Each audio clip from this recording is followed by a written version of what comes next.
Yo, what's good? It's the smooth operator D'So Nyce checking in. Make sure you check out that Sapphire tape on all platforms. We on the L Podcast with Be Smooth. Hi, and welcome to the L Podcast. Thank you for tuning in to another episode. Y'all know how we do it. Every week, we gotta have a dope guest on the show. So can you please introduce yourself? Yo, what's good? It's the smooth operator D'So Nyce checking in on the L Podcast. All right, bet. So thank you so much for coming on the show. I'm glad you was able to make it. I see you've been doing a lot of interviews around the city, but before we get started with the interviews, I gotta ask you an icebreaker question. All right. So, let's see. Let's do fuck, marry, kill. Okay, so I'm gonna do Chicago artists that's been on the platform. Okay, so Big Daddy Deja, or just Chicago artists in general. So we got Big Daddy Deja, Queen Key, or Pretty Leah.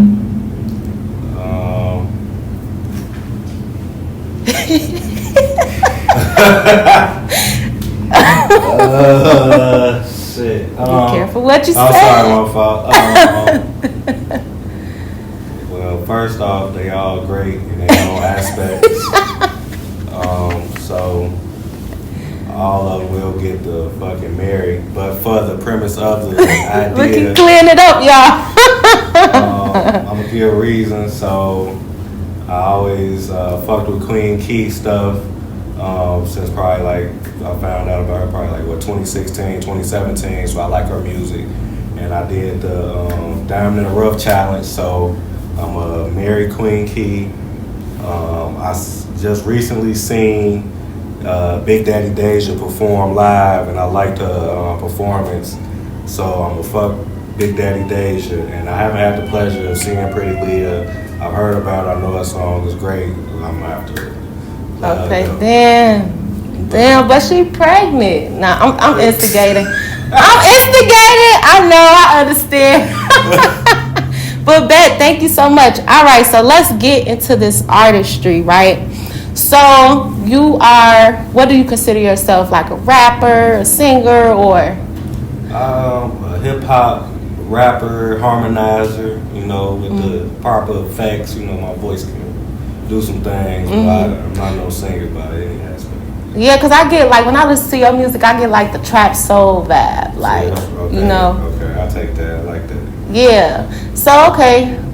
So, when you write your music, you write all your songs, right? Yeah. When you write your music, where you get your ideas from?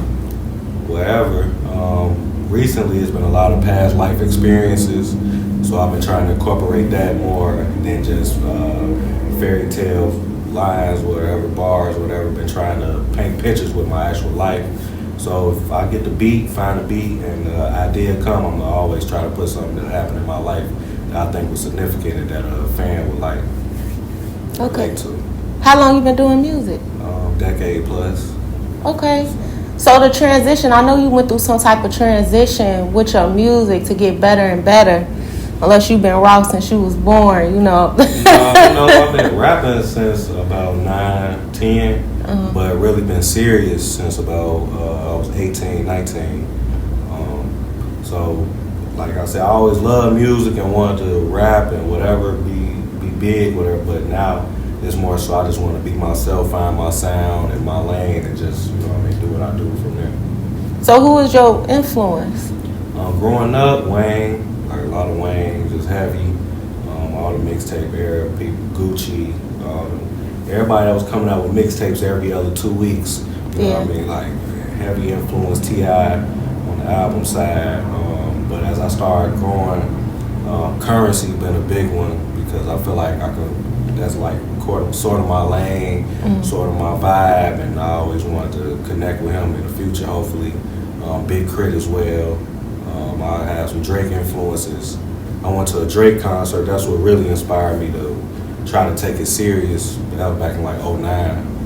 I went to see him at EIU, and it was just amazing to see how he had the crowd and everybody just was focused on him. I'm the only person there looking at everybody else. Just so captivated by how he doing this. So I'd say those 4, 5, or 6. Okay, that's dope. So you said that you really got serious when you was 18. Like what was that transition to make you like, you know what? Let me go ahead and do this. Just that concert and that I got kicked out of school because of bad grades. So I'm like, I gotta do something. So I really was just focused on let me get more studio time, more practice, trying to do things. And at that time I went by D1. So, I was just trying to find, I had no sound. I was just doing all type of things, just trying to rap, get in the studio as much as I can. And then I met Giff and Trips like in 2012. And once I met them, they had an in-house studio and we started a group. And then it just went from there. Now we're here today. Okay, dope. How you meet them? We went to school together. We went to high school together. So, but I really linked up with them after we graduated. So I got back, connected. Giff told me to come over one day. He had all the guys over there, and that's when I met everybody. And that was locked in ever since. Okay, that's dope. So have you worked with any other like Chicago artists locally? Yeah, so I got some local guys, King Zo. Me and him just did a song. It's pretty dope. Be Blessed. He's pretty dope. Just did something with him. I've been doing more features as of late. The last year and a half, I've been focused on my stuff. But I got Ty Jordan. She's on my Hey Arnold single off of my Sapphire Tape album, and Ross Caesar. And then I got some unreleased tracks with Sasha Gohar and King Louie. Planning on dropping in the next few months before the summer. Okay, that sounds dope. Let's get into some tea, because I'm being nosy. So how that happen? So the Sasha Gohar, that stuff happened last, I'd say August. She posted that she was throwing an event. I should have used her in the Fuck, Marry, Kill. My bad, child. My bad. Go ahead. Definitely gonna be married because I got a song with her. So, she was throwing an event and she was looking for artists to perform or whatever. So I reached out. She was only picking 10. And you gotta do what you gotta do to invest in yourself. So I invested in myself with that opportunity. And it came with a feature. So just for performing there, I got the feature. Then she had another show for her birthday in November, I think, and I did that again, and I actually performed with her. We did my song with her, so I got to perform with Sasha. And then the Louie, we got mutual acquaintances, that's family to him that I know. So I just locked in with him, and man, he looked out for me. Still had to, up to get that feature price. Yeah. But he actually looked out for me, and I plan on shooting a video next month for that. Oh, dope. Yeah, because we got to get the name drops. How was it like recording with him? Like, what was the energy? Oh, no, I ain't recording with him. He sent it quick. I sent him the track. I reached out to him. I think at this time he had just dropped his album. He was working on his album, like a Louie, and he had shows out in Houston. So he recorded the joint before he went out of town in Houston and sent it to me. And man, that was real quick, like within a week. Okay, dope. You got any other artists that you want to work with that's like in the game heavy in Chicago now? I want to try to do anybody. I really don't care the name. Like, you from Chicago, trying to make it. I'm at the point where I collab with anybody. So I don't have anybody specifically. Like the Louis one was real big for me because just the name and just what he done for the city. So if anybody want to reach out to us on a level like that or whatever, that's my plan, to work with those people as well. But anybody specific, Okay, that's dope. Like, I'm glad you was able to experience that. That's so dope. So, all right. So, y'all, I got the pleasure to know Trip, Giff, and this artist right here. So, I remember when I was coming to the studio with y'all, I seen you engineering by yourself. Like, how did that even come about? Just like I said, they had a studio set up. You taught yourself, self-taught? Just watching them, you know what I mean? And they'll teach me things, and I ask questions. Don't hesitate to ask questions. So if it's something I want to do, and I'm like, shit, if I want to be in the studio by myself, sometimes I need to learn how to do this. I'm not just going to be sitting here waiting on them to come around. So I got a couple songs that I did myself. Like, it's not the best, you know what I mean? But they tell me it's passable, you know what I mean? But I'm still learning that, but it's also good to know how to engineer your own stuff. Yeah, y'all pay attention to that. Cause like as an artist, okay, so as an artist, as yourself, you are your own brand, right? So how much money you think you done spent so far on everything you done did, like an estimate? The past year. No. Since you started your Since music. I started, not that much. That's what I'm saying. Like I got real serious back 2019 when I did my brand switch to D'So Nyce. I went from D1 to D'So Nyce. So I say from 2020 to now, it got to be over 10 bands, just off of features, videos, and that's including what I got this year as well. That's already paid for. So shows, videos, features, probably almost 10 bands in the last 3 years, which ain't nothing because that's a blessing. You know what I mean? Yeah. That's just the work. That's off my job alone. But just realizing, like, you know what? Let me stop buying weed and buying this and all that and put it towards music.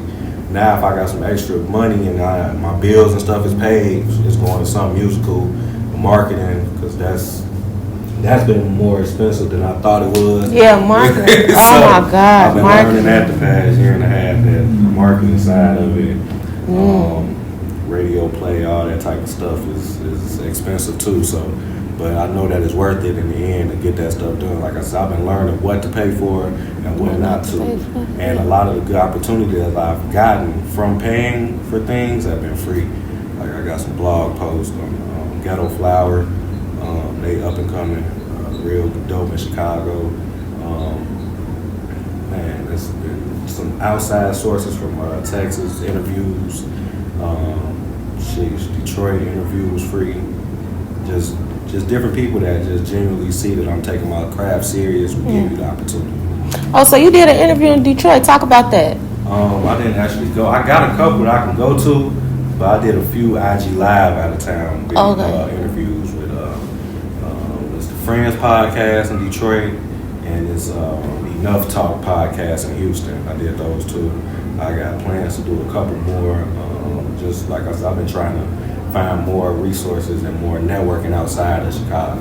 I feel like, man, if I could reach everybody in a certain way, then I'll be able to, grow my brand better. That's good.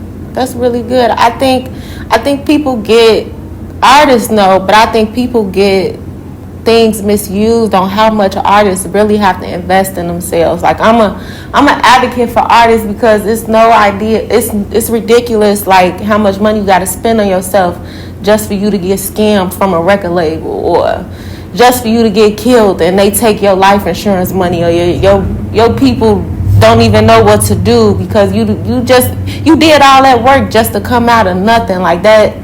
That is crazy. So do you plan on staying like independent or would you sign or you don't know? I would sign. I wouldn't never say I wouldn't sign because at some point you need the help. Like I said, the marketing side, you just gotta make sure you find the right deal for you.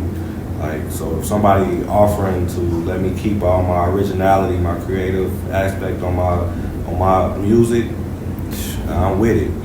But once it gets to people trying to change what you got going on, and you having too many hands in it. That's why I feel like I'm independent now, and I've gotten where I've gotten by myself because I don't have a lot of hands in the pot yet, trying to get on and give me too many ideas. Like I'll reach out for ideas and help, but at the end of the day, it's my choice and on me to take it as far as I want to. So I will never say I won't sign. So I am. If an opportunity comes, I want to sign. Okay, dope. After this over, I'm gonna have to tell you a few places you could go to. But I was about to ask you something. Oh, so what have you learned about yourself since you've been serious about being an artist? What has been something what you learned about yourself and what you had to change about yourself? That I was lazy. Like you could think you being consistent as far as you can, but it's always somebody working more than you. It's always somebody working every day. Like I like to make it where I create something every day or I post something every day just to try to stay out there because people got short attention spans. You be gone like that, like 30 seconds at the max. People got their attention for it. So if you're not in their face constantly, you'll be forgotten fast. And I learned that when I took a break from like 2016 to 2019, it's like you got to start all over with connections and reaching out and meet people and opportunities. So I'm just blessed that I was able to overcome that and be more consistent than I ever been the past year and a half. So I just learned that I was real lazy. Okay. That's deep. Are you a full-time artist? Yeah. Okay. So you don't got like no other jobs or you No, don't? I definitely got that, but I'm at work. I'm still doing my stuff. Like I'm probably not even doing the best of my job no more because I'm so focused on this. Yeah. You know what I mean? So any opportunities, like I wrote some of my best songs while I was at work. I'm on TikTok at work promoting. You know what I mean? I'm in DMs. I got people pulling up. I got to check out or whatever. But hey, hold on, I'm on my phone. You know, they probably think I'm on the phone with girls or playing or something. But no, I'm probably in somebody DM trying to get an interview done or trying to do a photo shoot or trying to set up a studio session or whatever.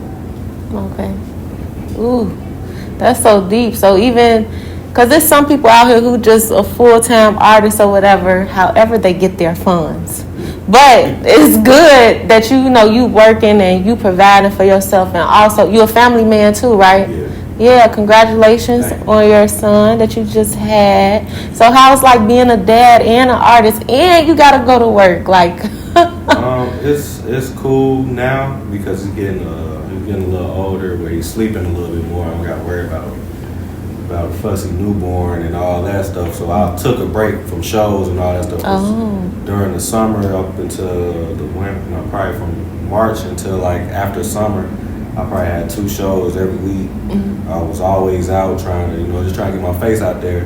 But when the baby came, I wanted to make sure I was there, helpful, and making sure that the baby was cool. But now that he cool, I'm back at it, trying to get back on it and staying at it for real. How your oldest son feel? Do he be like, my daddy a rapper? Yeah, now he get at the phone. He noticed my voice on the song, so the song playing of mine, he'll be, oh, that's my daddy. And I already told him to get him in a video, so. That's like a highlight moment for a son. Like, oh my God, that's such a blessing that you're able to do that. Thank you. So what advice do you have for like artists? Just back to the investing. You got to do it. Like, you know what I mean? It might seem expensive, but one opportunity that you pay for can lead to another opportunity. You never know who's watching, who's paying attention to you. So you gotta invest, and that's the only way you're gonna get out here, unless you come up with a hit. But that's hard, you know what I mean? Come up with a hit that you make it overnight. And most overnight success tell you they still been in it for years at a time. So, but that's why I've been learning the investment. When I first started, I wasn't, I'm thinking studio time is investing. I was getting a lot of free studio time, so it's like, okay, well, what am I doing with the money that I was supposed to spend for this? Buying weed. So, so I've been learning to take that serious, and that to show other people in higher positions that you serious as well. Okay, dope. Well, y'all heard him. Oh, give everyone like your social media information and Apple Music and everything. On all platforms, it's DSO_NYCE. And then you spell my name D''SONYCE. Just the unique spelling. So you gotta put the apostrophe, or it's probably not gonna pop up. Okay, y'all heard him. Make sure you tune in, subscribe to the channel, make sure you comment and like this interview, and we'll see y'all next week.